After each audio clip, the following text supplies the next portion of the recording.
Video dari media sosial ini kami samarkan karena mengandung unsur ketidaknyamanan. Aksi nekat seorang pria yang berusaha membawa kabur taksi online berujung fatal. Warga yang marah menangkap dan menghukumnya hingga babak belur. Peristiwa ini terjadi di Jalan Sukabangun 2, Sukarami, Palembang. Pelaku belakangan diketahui bernama Adam, 24 tahun, warga Ogan, Komering Ulu yang merupakan bekas karyawan bank. Kapolsek Sukarami, Palembang menjelaskan, pelaku berpura-pura menjadi penumpang taksi online. Saat dalam perjalanan, pelaku meminta sopir berhenti di warteg untuk membeli makan. Saat sopir turun, pelaku membawa kabur mobil.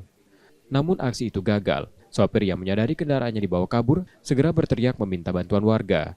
Pelaku akhirnya tertangkap setelah dikejar dan dihadang. Dia mengelabui driver dengan cara memberikan informasi palsu agar driver bisa turun dari mobil tersebut. Ketika driver turun, maka si pelaku ini dengan sigap langsung mengambil mobil tersebut dan melarikan diri. Pada polisi, Adam mengaku mencuri karena terlilit hutang pinjaman online sebesar 30 juta rupiah, usai terkena PHK sebulan lalu. Ya. Bayar utang. Utang apa? Utang pinjol. Biasa kita pinjam-pinjol. Berapa utang kita dipinjol? Nggak tahu pasti, tapi lebih dari 30-an. Lebih dari 30-an. Pelaku kini ditahan di Polsek Sukarami dan terancam hukuman hingga 7 tahun penjara.